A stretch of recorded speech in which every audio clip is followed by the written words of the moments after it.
Las peores muertes captadas por cámaras de TV. El comediante.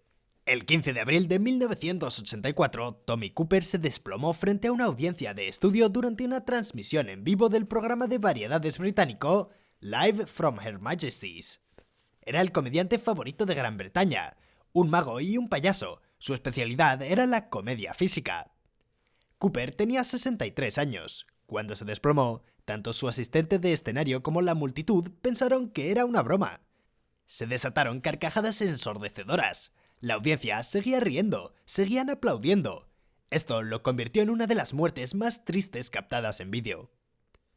Cooper era famoso por hacer que los trucos fallaran a propósito para el entretenimiento de la audiencia, haciendo que su trágica caída al piso del escenario fuera aún más indetectable como la emergencia real que era.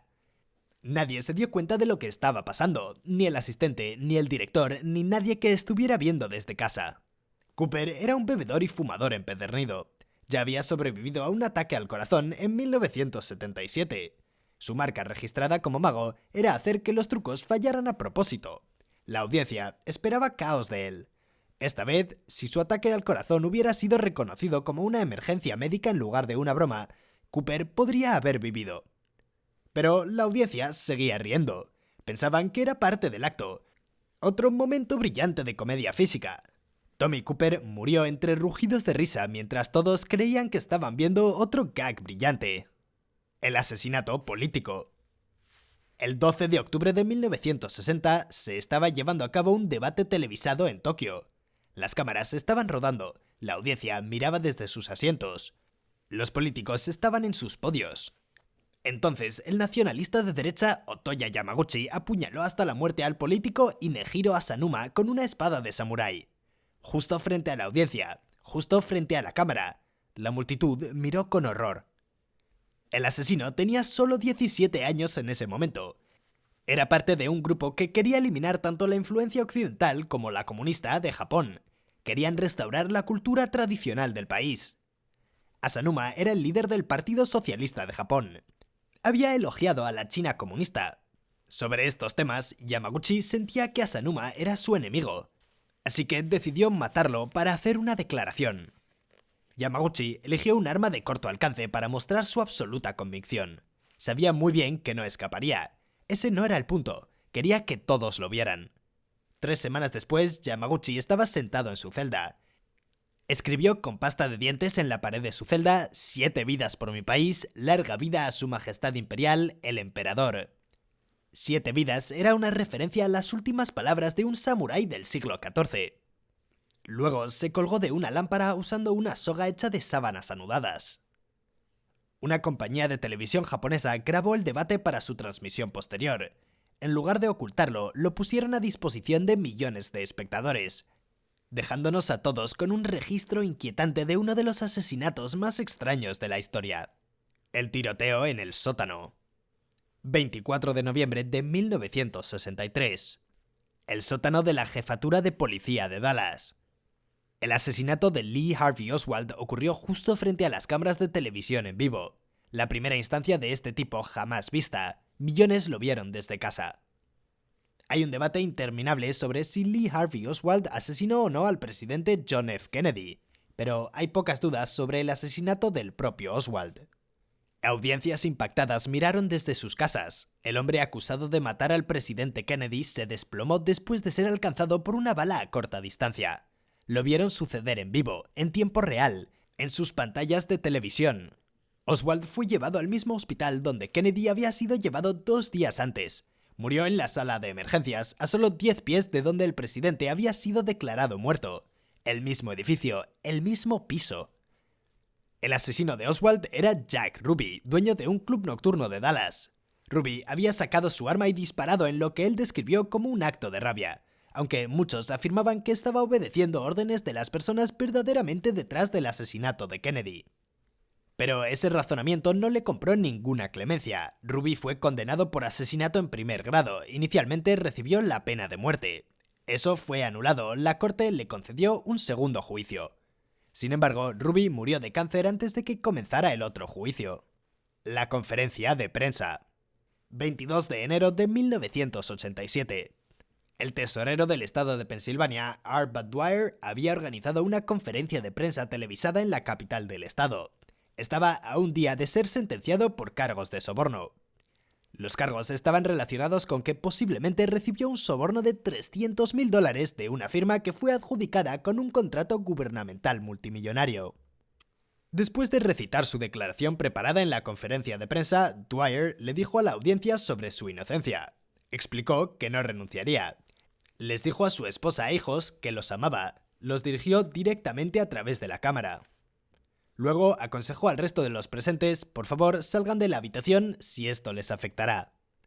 Nadie se movió. No entendían lo que estaba a punto de suceder. Dwyer sacó una Magnum .357 de un sobre. Se la puso en la boca, apretó el gatillo.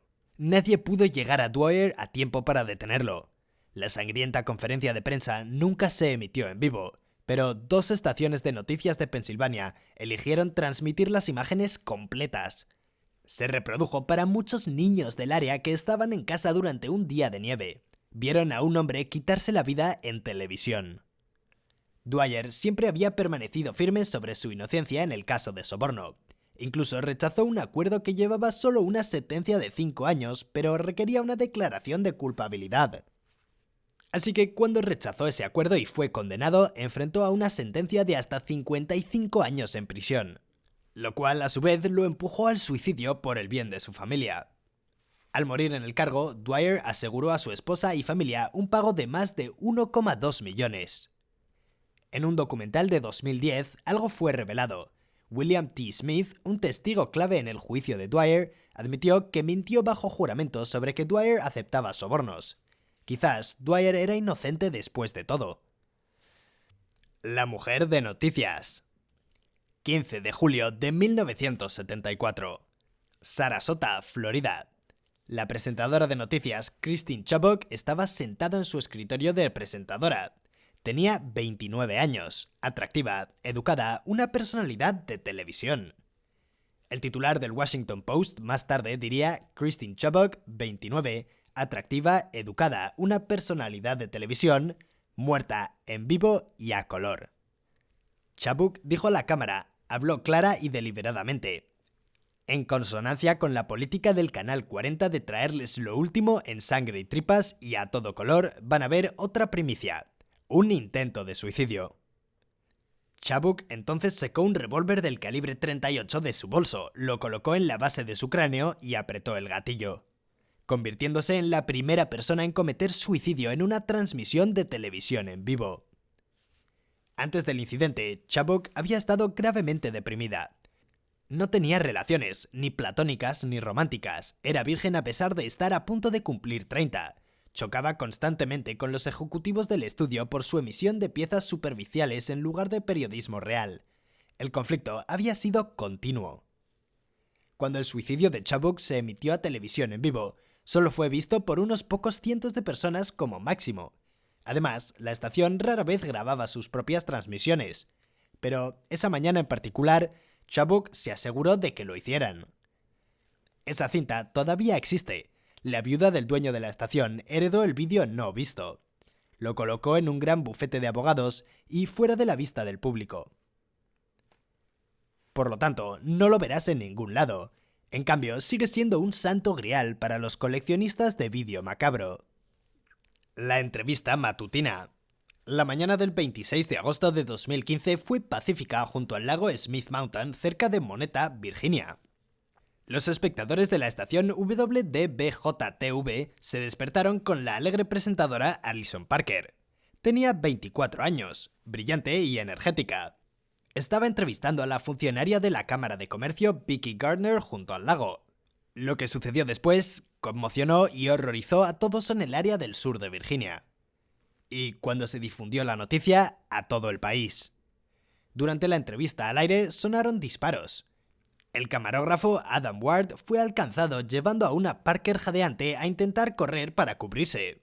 La cámara se cayó, pero los gritos y los disparos aún podían escucharse en el audio. La transmisión seguía.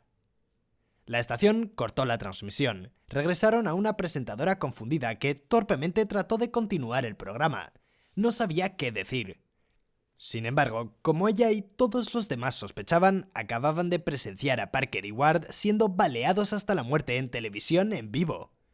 Garner fue alcanzada, pero sobrevivió. Detrás de la cámara estaba el descontento ex empleado de WDBJ, Vester Flanagan. Su nombre en el aire era Bryce Williams. Había sido despedido de la estación. Había entrado al área de la entrevista y comenzó a disparar. Flanagan era un hombre negro homosexual. Afirmó que había sufrido discriminación y abuso por parte de sus antiguos empleadores. Parker y Ward específicamente. Ellos, a su vez, afirmaron que el propio Flanagan era volátil e inestable en el lugar de trabajo. Flanagan se quitó la vida varias horas después de matar a Parker y Ward.